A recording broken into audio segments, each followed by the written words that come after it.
To start our session, I would like to invite Michelle Winowatan, Impact Strategy and Partnership Lead APAC Purpose, who will moderate this discussion. Please welcome Michelle Winowatan.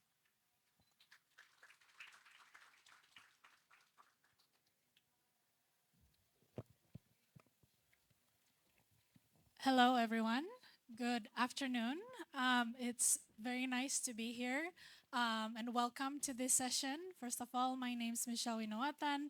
I'm an impact strategy and partnerships lead for Purpose, and I will be your moderator for this session.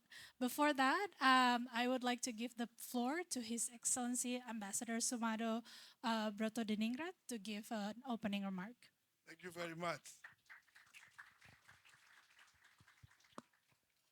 Very good afternoon to all of you. Uh, and I hope you have already paid attention to our meeting this morning. A very important meeting.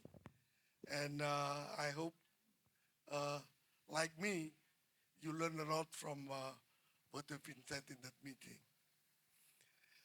Uh, but without in any way belittling the importance of what has been said in the plenary this morning, I would like to say that the issue that we are going to discuss this afternoon is really a very important issue.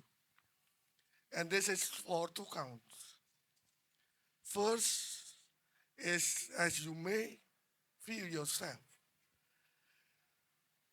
the challenges and the danger of emanating from the environment, especially on the climate change, is getting more and more dangerous. And the second, unfortunately, in that situation of uh, climate change and environment going that has been uh, getting dangerous, attention paid to this is out competed by attention being paid by the international community to other issues like war, like famine, like everything. So this is again something which make this issue uh, become important for you to discuss. And I would like to add one more point is that when it comes to the environment and climate change, there is no border among us. It will strike everybody indiscriminately and it will contaminate easily countries uh, which are in term of in the context of the environment is borderless. So with this, two are very important for the people and the civil society to pay attention to. One is that cooperations to help each other is very important. And the second is that without border, uh, you can get easily contaminated by issues from other countries. So I think with this, we need to empower the people and to and to pay attention more to this problem, so that you will become you help a lot the government, and at the same time you present your own sense of responsibility in this danger which affect more. With this, I don't want to prolong. The moderator is already there. I would like to invite her to continue with your. Thank you very much. Thank you very much, Ambassador Sumadi, for kicking us off and providing us a great context to what we are about to discuss today.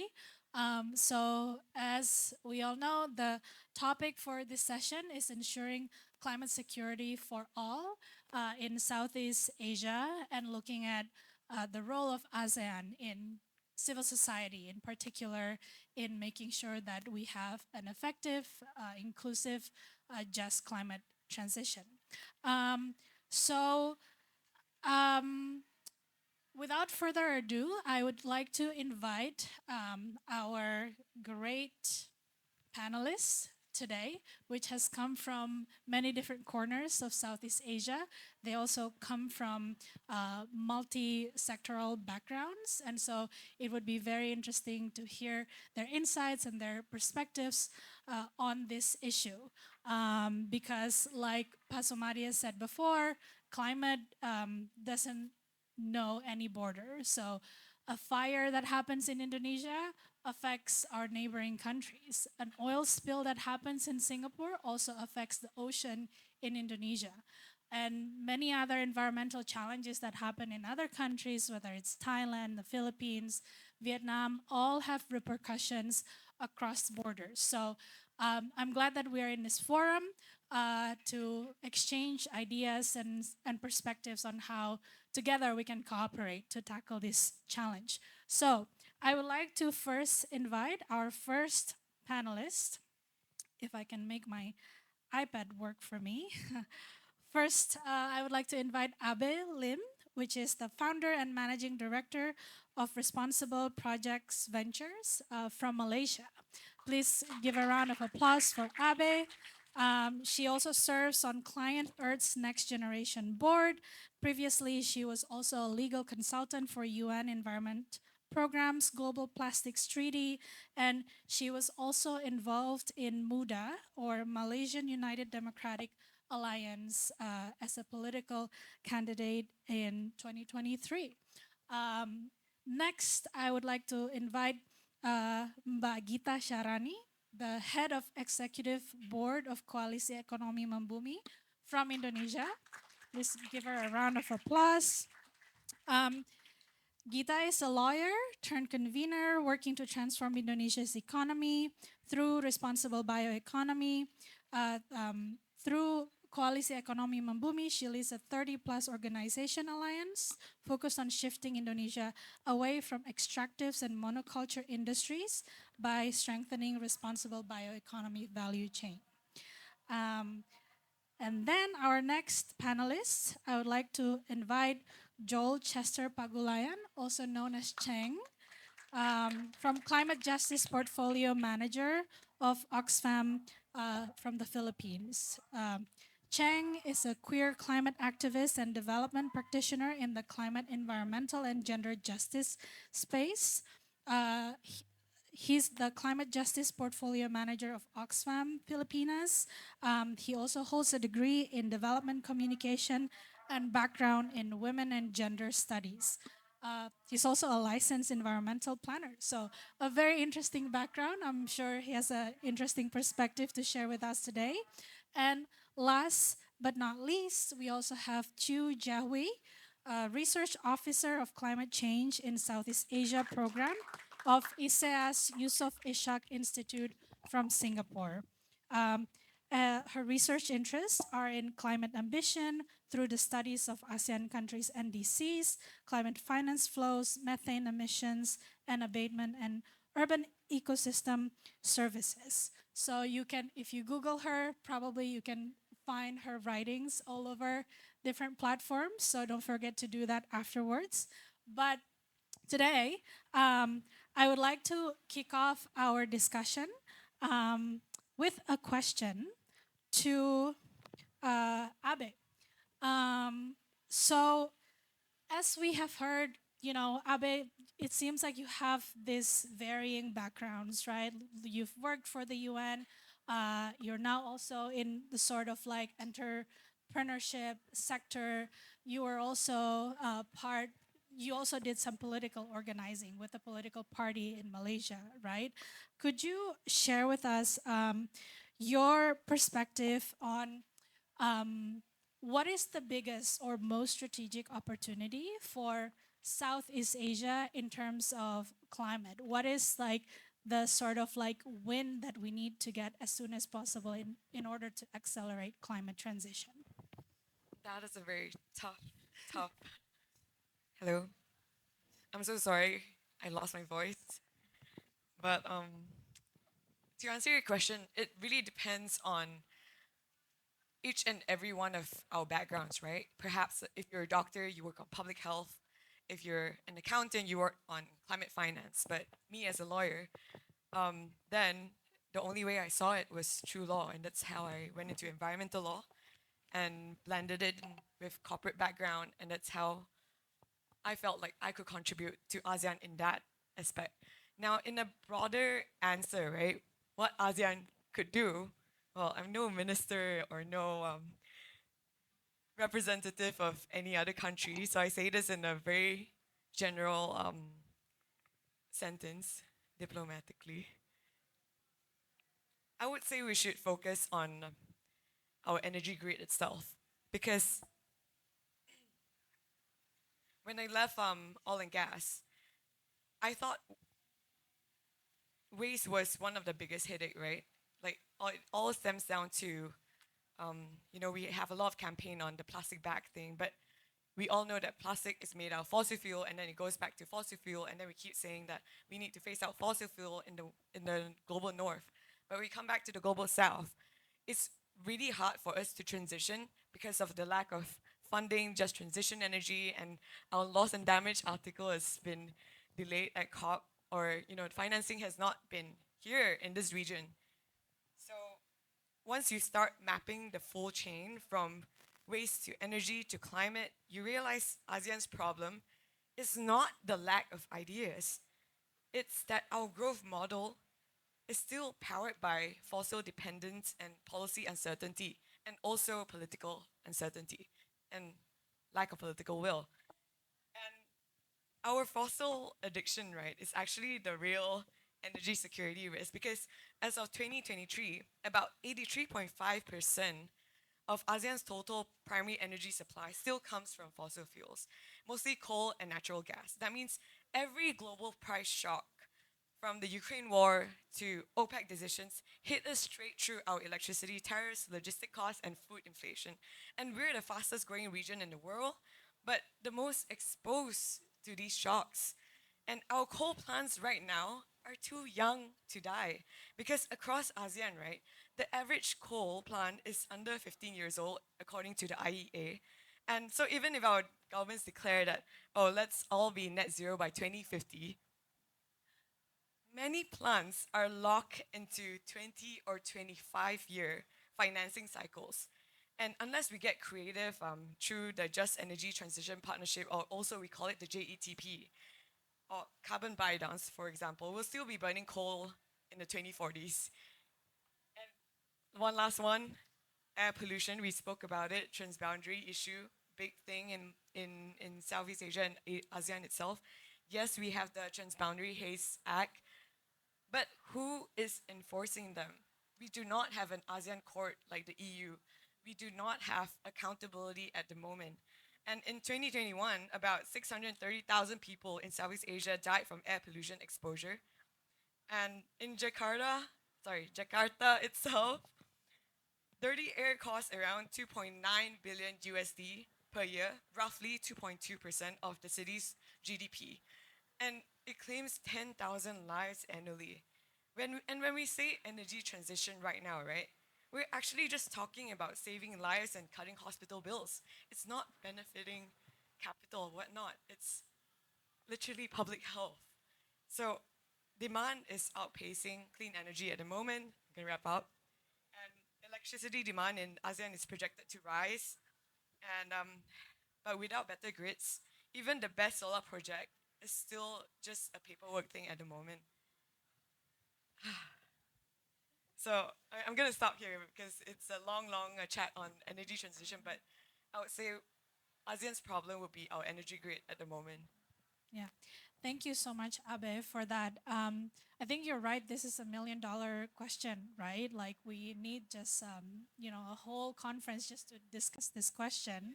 But something that you mentioned about that ASEAN as a fossil addiction, I think it's an important point to call out because I was just in a roundtable before this session, and ASEAN has a lot of the world's population, and its energy demand is the fastest growing in the world, right? So solving this energy problem is a key priority for climate transition.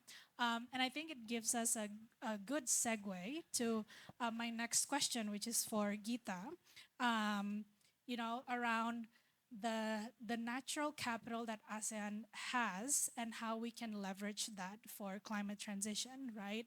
But more importantly, how do we move away from this addiction, right? How do we move away from this extractive growth into a more sustainable growth? Whatever that means. Like we say, the word sustainable, it feels like it's lose its meaning day by day. But please enlighten us on what your vision is for sustainable growth from your perspective. Yeah, I think so. First of all, I think the word sustainable is dying. So I would propose number one is to stop using the word sustainability and start thinking about it in a more full cycle approach, which is transitioning towards restoring. Restoring meaning that we restore what we already destroy. And that is not only in terms of relationship between human with nature, which definitely caused the addiction in somewhat. We, as a species, we think that being people-centered mean we can look at nature as something to be exploited, and I think that's the crux of it. But it's also human-to-human relation. I think we spoke about it a lot in the opening plenary, how ASEAN should have this vision that is connected with how the people in daily life can feel the power of ASEAN. And unless the people are connected, then this addiction is not something that we would prioritize to get away from, because addiction is good, right? That's why we get addicted. It's something that is making our daily life much easier. It's much more convenient. We don't have to think about it too much. But in a way, I would argue that the goal of all of us that is ushering the transition is to move towards something that is regenerative, something that is looking at what we have right now and turning it not only that we don't destroy it, we also make it better. And that's the beauty of looking at biodiversity that way. We look at how ASEAN, with its great biodiversity potential, with its great natural potential, actually should look at assets as something that can be worth more if kept conserved and protected and restored compared to it being chopped down. So Abe mentioned a lot about energy transition, right? One thing that we also find alarming from Indonesia's standpoint, and I think a lot of ASEAN country as well, is the rate of deforestation and the use of our land and our nature, and how that gets kind of balanced out by convenience coming from the human side, but with a different type of mentality, how a short-term or short-sighted preference would be you chop it down for extractive, and the extractive fuel your power plant, and then it gives you electricity. And that's the loop that we are familiar with. But what if it can be something different? What if renewable is inserted into that, but at the same time we look at our nature as something that is rich in potential, but we stop at looking at it simply by one commodities at a time. So one vision that the coalition is trying to build right now is called bioeconomy, and it's a term that was popularized in Europe actually, to support large-scale manufacturing of plantation commodities, which is not necessarily always a good thing. But tropical forest country like Indonesia, like Brazil, like Congo, look at this term, and we saw it as an opportunity to actually envision something more than we have right now. So I want to just give an opportunity for the audience to kind of respond. Who here cannot wake up without coffee? Oh, actually, it's a pretty good. Everybody can wake up without coffee, apparently. Who loves chocolate? Chocolate? Yes. And who would prefer a bamboo made textile compared to polyester? Okay. So that is exactly what bioeconomy should represent. It should represent biodiversity beyond just commodities, but turning it into something that we can consume in our daily living. Hence, it has more value added, but at the same time, it has the ability to actually also capture the well-being of social and environment at the same time, if we do it right. And this is why the concept of bioeconomy that was popularized by Europe right now, we're taking over the narrative as tropical forest country, and we're saying it has to be responsible bioeconomy. The ones that is actually empowering local communities so that when we talk about manufacturing, it's not huge factories in big cities. It's microprocessing that can actually be run by local entrepreneurs, youth entrepreneurs, impact companies that are willing to actually pay farmers better, that actually allow indigenous community to retain their intellectual property for things that they discover as traditional technology and local wisdom. So if you ask about like what is the vision, I think the vision is to be able to convince more and more people that at least Indonesia as a country should not be fixated in looking at our investment opportunity. Right now, 2040, do you know Indonesia's target for investment? 92% goes into three sectors: coal, other minerals, and oil and gas. That is the pathway right now. And what we want to actually lure more and more people to get excited over is that there's an alternative pathway that you guys are also already consuming. There's health sector, there's growing triple fold, there's beauty sector that is also encouraging biodiversity usage. There's hospitality sector, there is alternative materials, and there's food and beverages. And those sectors, it can equal to 150 to 200 billion opportunity for Indonesia alone by 2045 and even more for ASEAN countries. So hopefully this is one pathway that at least we can all consider to be restorative and regenerative. Thank you. Um, yeah, that's very insightful. And I think the keywords for me are regenerative economy, right? And to me, it means reimagining the way we look at nature. So in Indonesian, we call it sumber daya or resource. But I think we could also look at nature as sumber hidup or source of life, right? Like, because that changes our relationship as people with nature, right? So we're not just taking and taking, but also putting things back because it's not just about protecting the environment, but also protecting us as humankind, right?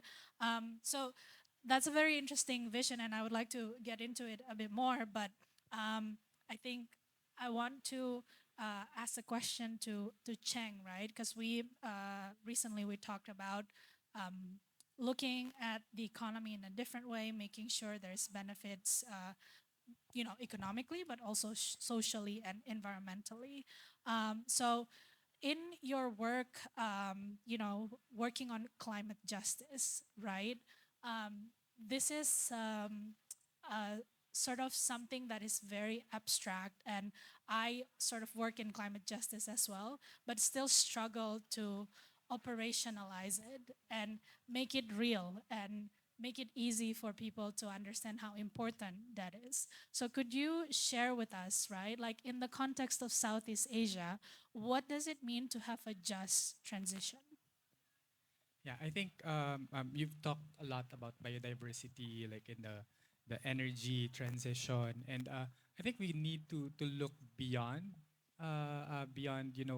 these transitions more than the technical part of the transition, but more of looking at what other transitions do we need to do to enable a truly just transition, because this is more than technological. It's also social, political, cultural, and political transitions.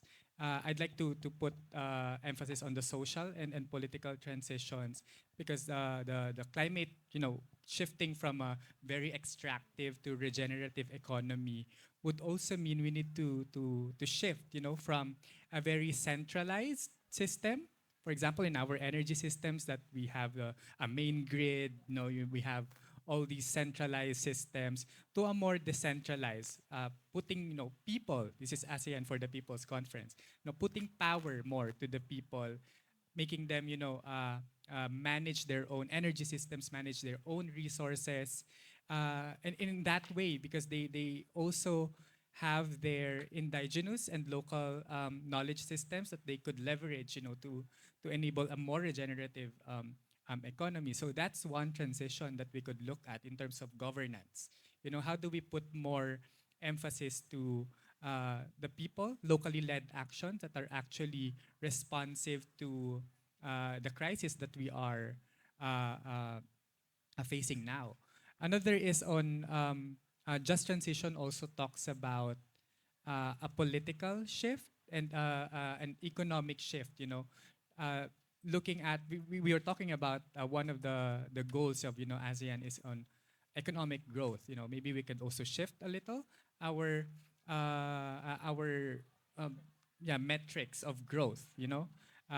Because there's a concept of a degrowth where it's not mainly looking at economic growth as a measure of development, as a measure of success for countries, but degrowth as a concept of, are we sustaining our economies? Are we sustaining our populations enough, to survive the next couple of years? Because in the concept of degrowth, it also talks about uh, meeting the social foundations meaning our livelihoods, our right to uh, political participation, among other, our cultural heritage, but respecting the planetary boundaries that we have, our biodiversity, our resources, So we live beyond, right now we are breaching a lot of those planetary limits, planetary boundaries. And what we need now is to have a shift on the thinking that a just transition to a more regenerative economy means, living within the available resources that we have, and but the ability to still maintain, all those social foundations for us to sustain life. And another on just transition is making sure that it respects the rights of workers who are being impacted by the different, climate transitions that we have in the coal sector, for example, in Indonesia, which will be largely largely be impacted, if we close down or phase out all the coal mining and coal plants. How do we now transition these workers into new forms, of a clean energy technology, for example, or other forms of livelihood? In the Philippines, where it's largely agricultural, how do we now shift, all these farmers from a very traditional, conventional ways of farming to more sustainable agricultural practices through agroecology, for example? And in the transport sector, we've seen in the Philippines how an unjust transition happened because uh, the government, basically implemented a modernization program for the traditional jeepneys. We call it jeepneys. These are traditional transport. It has a deep cultural, attachment to the Filipinos because it's a post-World War like icon or symbol for us. And modernizing them, removing all these attachments to the drive, especially the jeepney drivers that will be impacted by the transition, and they will bear the cost because they are not provided enough no subsidies or enough incentives to shift from another a form of transport. So we also need to look at how these different sectors are being impacted by the transition just to decarbonize, because these are things that seem to be we agree, collectively that we need to decarbonize because we feel the impacts of the climate crisis, but it should be done the right way, as you've said. And what better way to do that is to have a shift in of course in the mental models that we have, that we move beyond growth, economic growth. We think of indispensable, extraction. What we mean by indispensable extraction, we only extract resources. What you mentioned, only if it's used for, industrial development, national industrial development. We only extract resources if necessary, for us to actually benefit from it, and making sure that the communities that are hosting all these extractive activities are also getting enough compensation, enough reparations for the ecological damages that um, are also experienced by these communities. So I think uh, the just transition is more than what we think it is, a technological transition, but it's a paradigm shift, an entire shift of our systems. So we need to look at it politically. How do we now encourage our leaders to look at energy transition differently, that it also benefits our economy, and at the same time leveraging that transition to uplift the lives, and uplift the lives of Filipinos, for example, or the Southeast Asian population, and reducing the inequalities, are also exacerbated by the climate crisis. So yeah. Absolutely. Thank you very much, Cheng. I think I like to describe or call what you just described as a people powered transition, because we talk about energy transition a lot, right? We talk about power transition, um, but we also need to make sure that the people are included, because, it's not just beneficial for the people, the impacted communities like you are mentioning, people who are in the coal sectors who might have to lose their job if because we all want to transition, right? Or farmers who need to transition the way they practice their farming and the likes. But also, it's about de-risking transition, right? Because we don't want, the last thing that we want is backlash to transitions, because our renewable projects, for example, do not consult with the local communities and ending up displacing their livelihood, for example. So that's an important point. And so I think we've touched a bit on sort of like the market perspective, the environmental perspective, and the people perspective.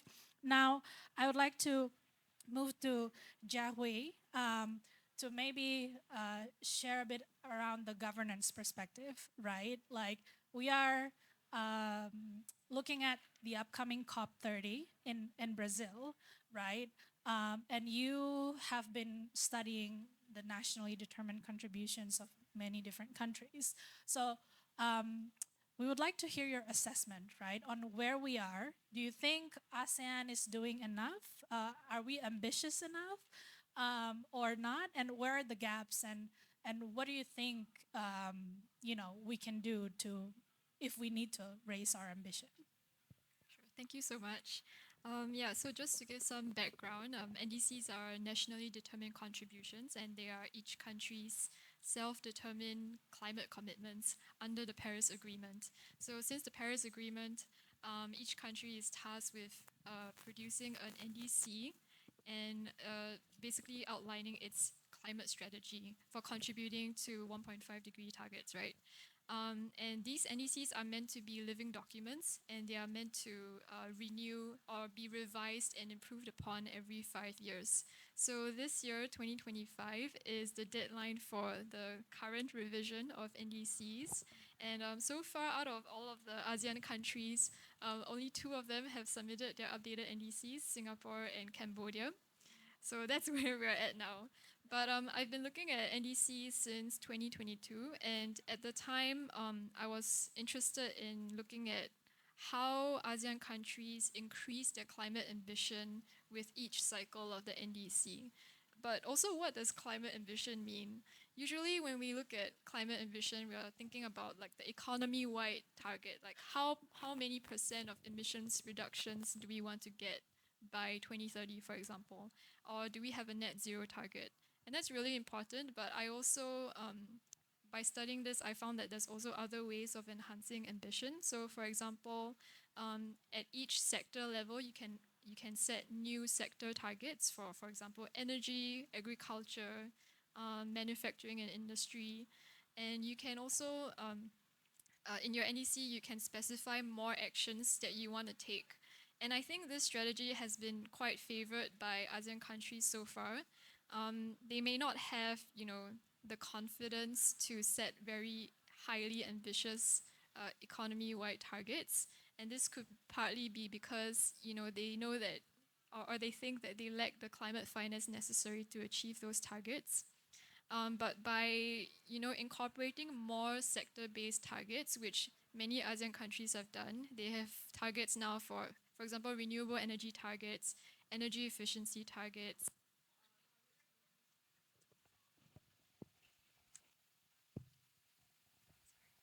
Um,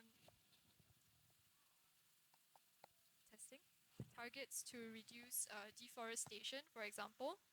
Uh, and I feel like this is a really good sign that ambition is increasing in the sense that climate change is being increasingly mainstreamed into each. Hello, hello. Hello? Just a Hello? closer. Okay, like this? Okay, is this better? Thank you. Yeah, so where was I? Yeah, sector-based targets, right? Yeah, so this is quite, to me, it's a promising sign. And but obviously, we still want to see countries raise their economy-wide emissions targets. And for that, that's also an increasing trend of countries moving towards this trend. So in 2022, at COP26, there was a call for our countries to revise their NDCs and strengthen their targets, even though it actually wasn't the deadline yet. But four ASEAN countries answered this call: Singapore, Thailand, Vietnam, and Indonesia. And they actually did increase their economy-wide targets when in their previous NDC they almost didn't. It was very marginal. So there's also a very promising development where they are slowly thinking of increasing their ambition. Is this enough? So I mean that's like a huge question. That it's a huge debate. There's this concept of common but differentiated responsibilities, which is basically the understanding that although every country has a responsibility to respond to climate change, how much that what it looks like or how much each country contributes is going to be different based on their national circumstances, based on their ability to their capacity to decarbonize their economies and how quickly they can do it based on their resources. So in general, we have a lot of developing countries in ASEAN. In general, developing countries will set unconditional targets and conditional targets. So unconditional targets are their commitments based on using domestic resources to decarbonize, and conditional targets are the targets that they will commit to if they have sufficient international assistance, such as through financial flows, climate finance, or technology transfer, or capacity building and skills transfer. So, in general, developing countries will set both, and in ASEAN, of course, the conditional targets are much, much more ambitious than the unconditional targets. So this means that it's kind of sending a message that ASEAN, we are willing to increase our ambition, but we really need cooperation, not just regional cooperation, but also international cooperation. And yeah, there are many opportunities for that to happen. There's Article 6. There's even outside of the NDC process, there's the JETP, which you mentioned, for energy transition. And I feel like from looking at ASEAN's NDCs, although they have a long way to go, I think that governments, when they have more confidence that they can get international assistance through partnerships, that they will be willing to increase their ambition. Yeah, thank you. Thank you, Jerry. Yeah, I think that's a very interesting and important insight to share with the room, right? Because there is this policy pathway that we need to pursue, right? And my one of my key takeaways is that I think, if we're not Singapore or Cambodia, we might need to do something to push our government to, to get their things together and get a new NDC, and make sure that, we try to keep the 1.5 degree limit alive, right? Because I think I've heard sort of like mixed news about it. Some people are saying that, oh, it's no longer realistic, we're past that. Some people are trying to still be optimistic. But I think, for me, there's no way but to be optimistic, because otherwise, it's our future, right? So we need to do everything that we can.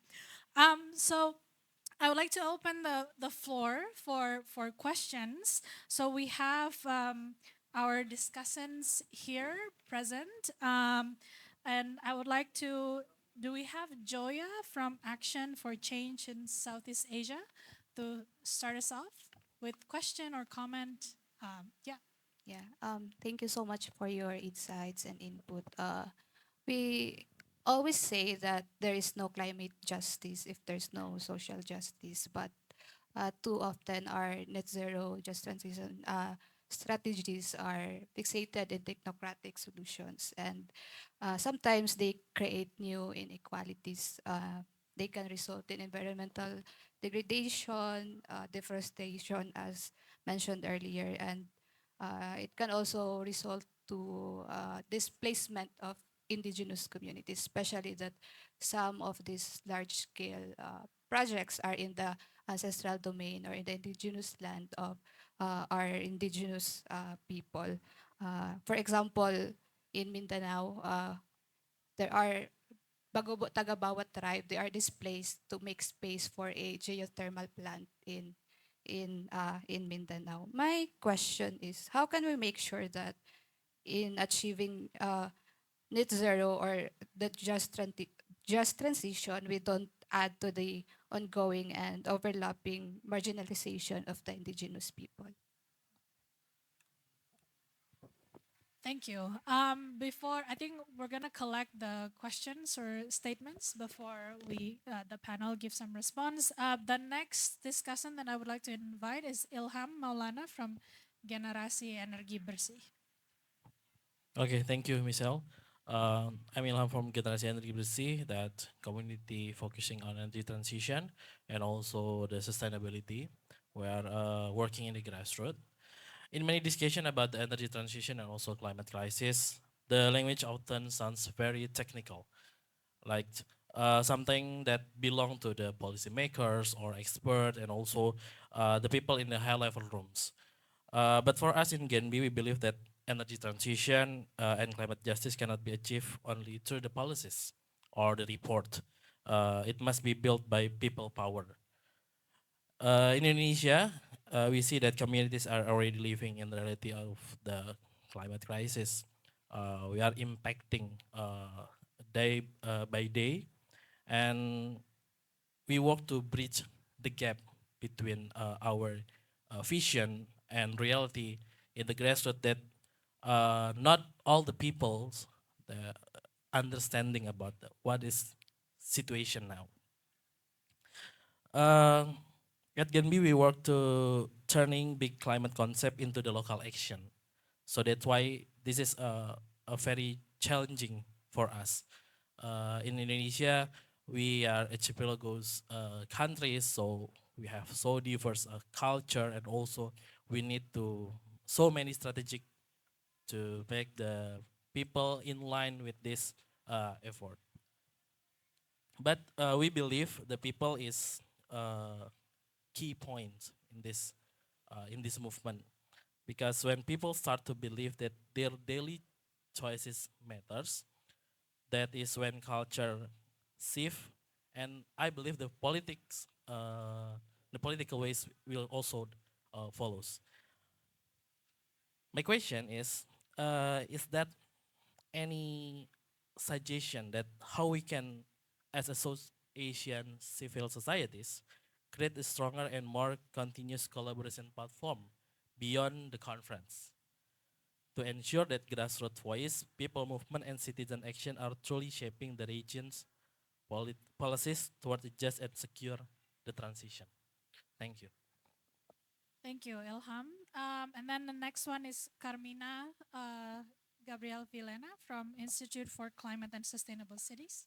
Yes, hello, good afternoon. Again, my name is Carmina Villana. So, we all know in Southeast Asia, all of the countries are vulnerable to climate change. We face devastating floods, droughts, haze, and sea level rise that threaten the lives and livelihoods of the people. But on the other hand, we are also rich in renewable energy, biodiversity, and people-driven innovations that can power a just transition. And also, as you mentioned with the NDCs, uh, we believe that NDCs not only we need not only to raise the targets, but also we need to provide an inclusive roadmaps, engaging communities towards that raising of targets of the NDCs. So to have that collective vision, we must expand spaces for engagement, encourage multi-stakeholder collaborations, and ensure that the ambition must be matched with the implementation. Civil society plays a vital role as a bridge, linking communities with regional frameworks, ensuring accountability, fairness, and inclusivity in governance approaches in climate action. So with that in mind, what would you say ASEAN needs to create to have a more formal spaces for civil society to play this role, to play a bridge for communities so that a bottom-up solution and a holistic approach inform regional climate action? Thank you. So we have two more discussants, and so just to give a, a sense of where we are going, and then the panelists will respond, and then I hope we will have time to open the floor for questions from the broader audience. The next one is Carlos Tamayo from Coastal Underwater Resource Management Actions. Do we have Carlos? No. Okay. So maybe Leslie Fajri from Greenpeace Southeast Asia. Is Fajri? Okay. Yeah, check. Yeah, thank you for the opportunity to share in this discussion. I just want to share 2 points, only comments, not not a question to the panels, but hoping it complement the conversation we had this today. So the first one is I think that missing from the discussion is about perhaps implicitly having discussed is about the intersectionality between key environmental issues and sectors. I think biodiversity has been mentioned several times, and I think just like several multinational environmental agreements and also the famous ICJ advisory opinions that really highlight the importance between the correlation between climate, biodiversity, and also the pollution. So I think in this region we have the strength of connecting these three very closely correlated issues. So um, I just want to bring up that in the way that we are talking between each other, I think connecting between these three environmental issues are key and put a good opportunity for us to really put a more strategic engagement between the civil society and also with the governments, not only in country but also in the ASEAN region. Um, and that's also like because I had the experience of also engaging in like in the plastic treaty, and I see that the um, the conversation or the connection between ASEAN countries is not really imminent in the previous 6 INCs. So I think using that connections are really key. That we have the next COP30 and then the next CBD next year, the next COP of CBD next year, and also perhaps the INC 5.3 next year as well. The second one is Greenpeace Southeast Asia is the strong advocate of putting in terms of we talk about people, ASEAN peoples, I think the indigenous peoples and local communities are our strength as well. So I think it is important to put forward the IPLC's roles as the forefront of the solution for those three environmental issues. And in terms of the climate financing, I think it's been said earlier that I think we must channel the resources, the financing toward the solution that the indigenous people already had. For example, like in the forest solution, Greenpeace already like organized the indigenous people from Papua, Congo Basin, and also Malaysian and also Brazil to really showcase that they have they have the solution and can be put as the government commitment towards that issue. And again, in Papua, the intersectionality of like climate and then biodiversity and also the pollutions are really strong. And I think many countries in Southeast Asia have a similar point of view as well.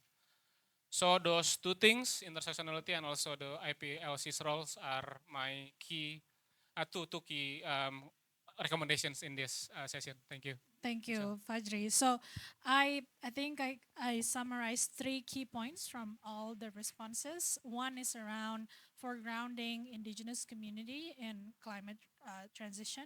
Two is cooperation or collaboration among CSO in ASEAN. And then three, how do we look at climate issues from an intersectional lenses, right?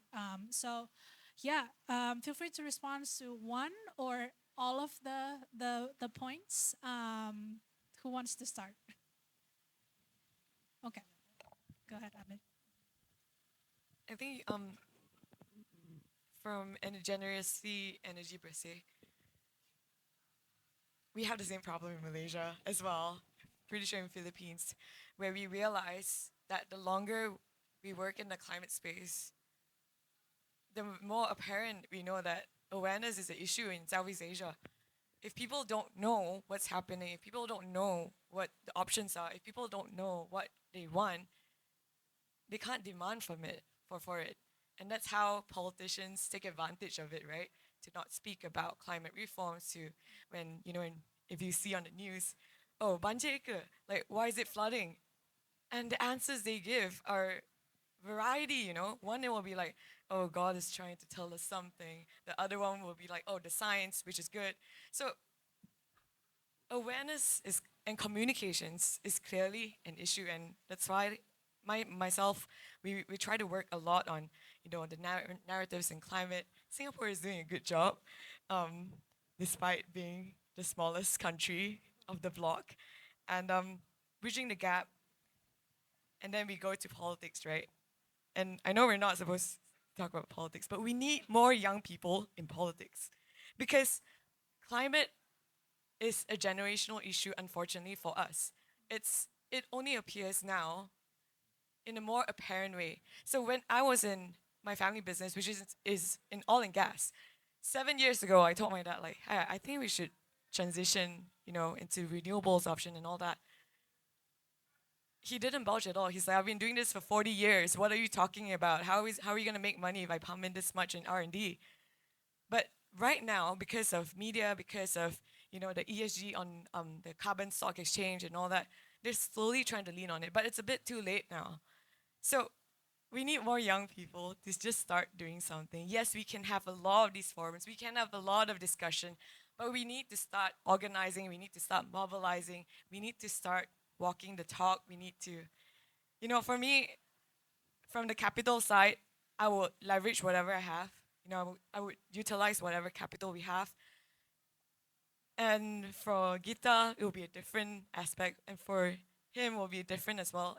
And I just feel like we all have a part to play, but we need more young people in politics. And I know a lot of the time, a lot of young people are afraid to talk about politics in Southeast Asia, especially Singapore still. But what I heard from the panel before, which Abigail also mentioned, is that being informed is one of the bare minimum that you can do at this point of time as a young person in Southeast Asia. Absolutely. I have to agree. I think we need more young people in politics because our future is being determined by people 2 generations before us, and that's not where we want to go. A 100-year-old politician in Malaysia. Exactly. Okay. Gita, would you like to continue? Or Cheng? Yeah. Yeah, I can go next. To also respond, I'll try to respond to all the questions, but I think I'm taking off from our colleague from AFPC who mentioned, about not creating new inequalities in our pursuit to decarbonization. Because if you look at the climate crisis as an inequality issue, as a humanitarian issue, I think it will also follow, that uh, the polluters are from the global north, and also big corporations that are the culprits of the climate crisis, and that uh, it needless to say, that it also affects our biodiversity, our land degradation, for example. And with we did commission a research with Greenpeace International that 80% of the population actually wants, these corporations, these big companies to pay the price of the crisis that they made.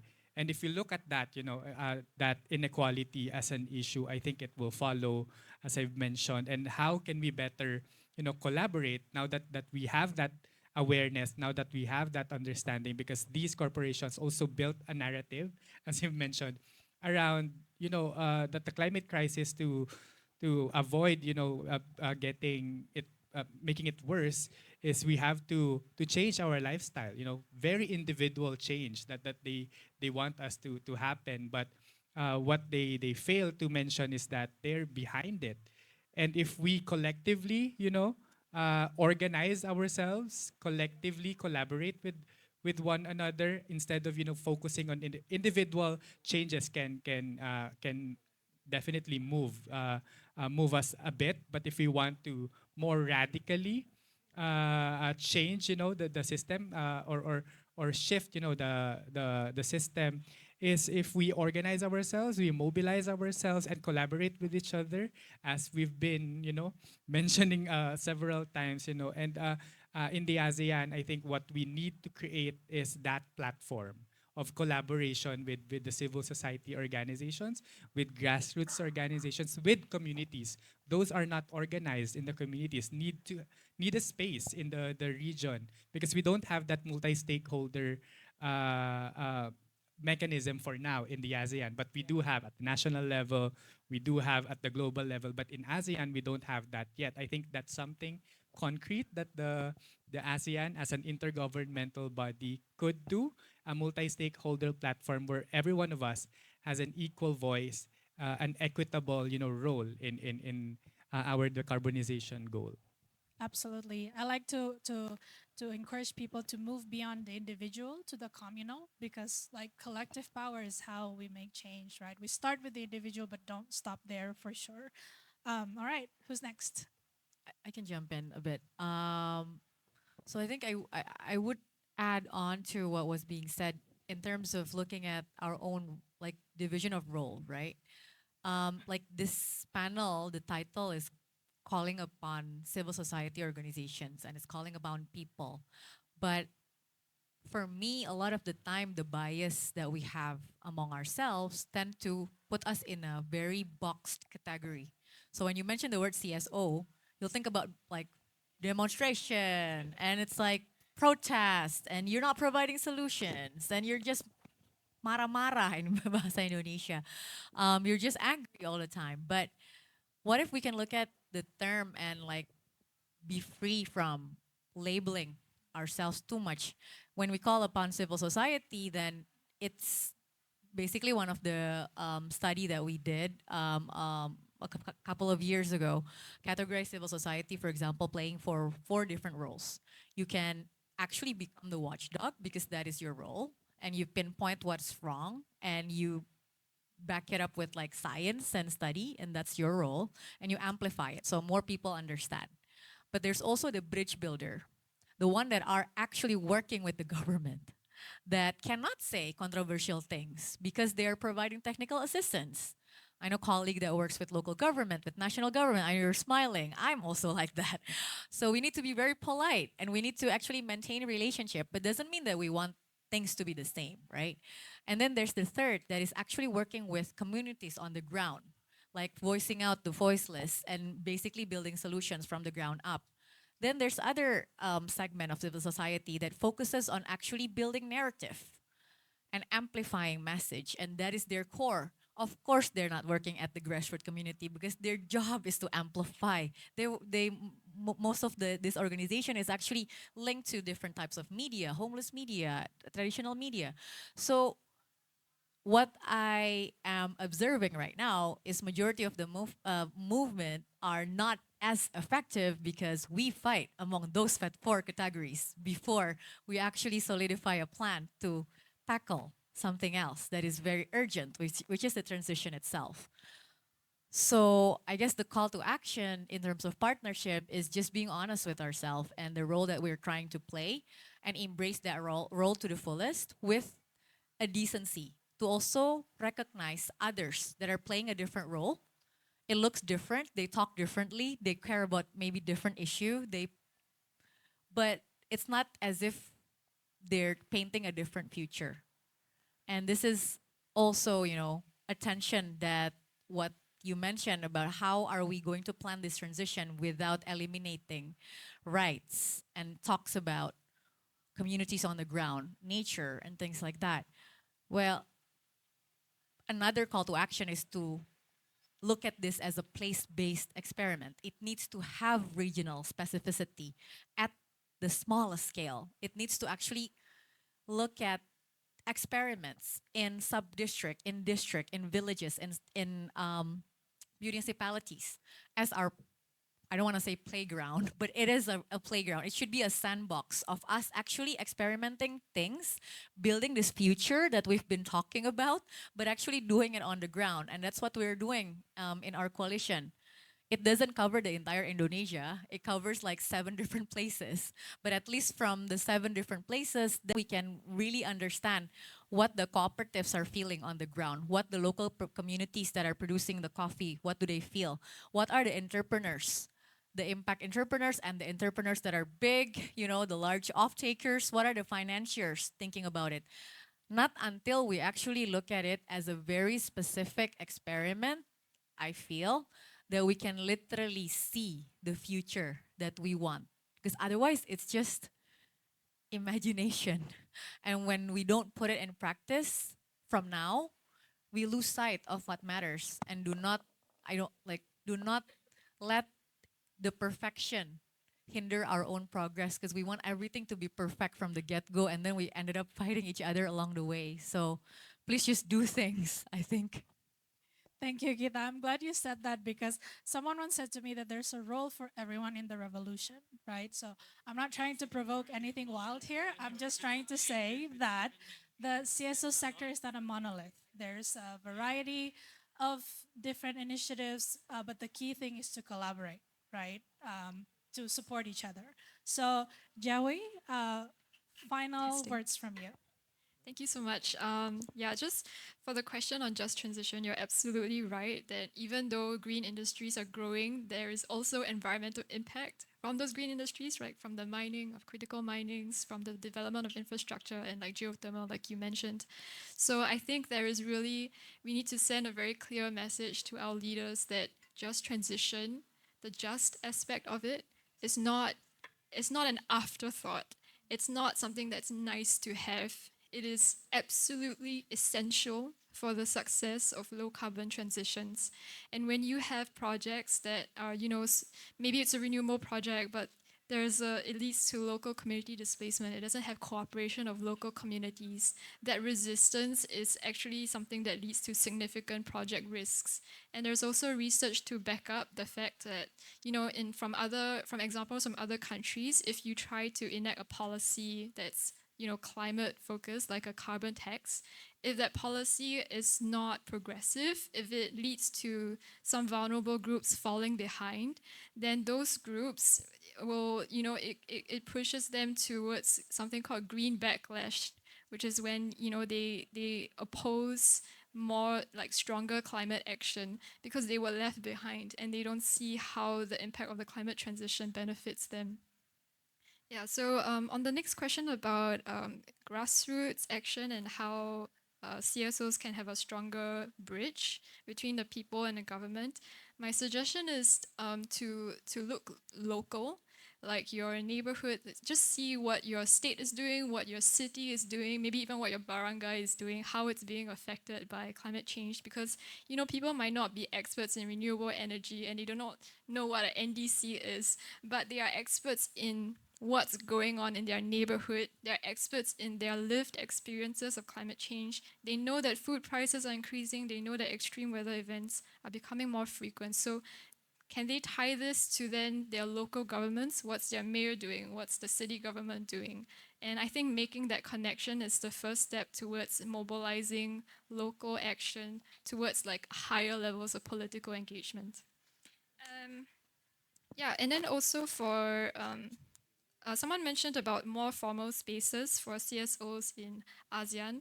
I think this is something that's also it's kind of, we're seeing early steps towards it in ASEAN. So, for example, there is ASEAN's currently working on a declaration of environmental rights. It's still in progress, and they have formed a working group for this purpose.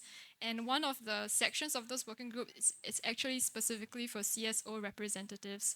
So CSOs have direct input into the process of drafting this declaration. I think there's still a long way to go because it's not just important to formalize this engagement, but we also need to think about like what's the quality of this engagement? Are they actually listening and incorporating their views? So even though there was this working group, there was some feedback that it's still not as transparent as we would like. So CSOs still find that their responses or their inputs were not put into the drafts of the declaration. So yeah, I think there's still a long way to go. Yeah, but thank you. Thank you, Joey. But I think it's a beautiful way of ending this discussion.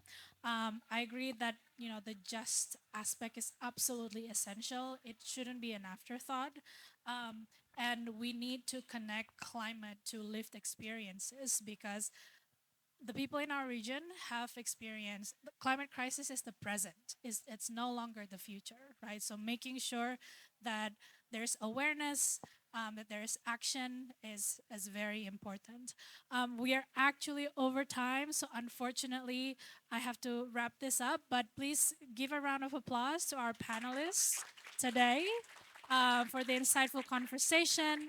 Now I'm going to give back the floor to the MC for some closing stuff. Thank you. Thank you very much to our panelists. Once again, let's give them a round of applause. Before closing this session, we invite the panelists to go down and stand in front of the stage for a group photo and souvenirs.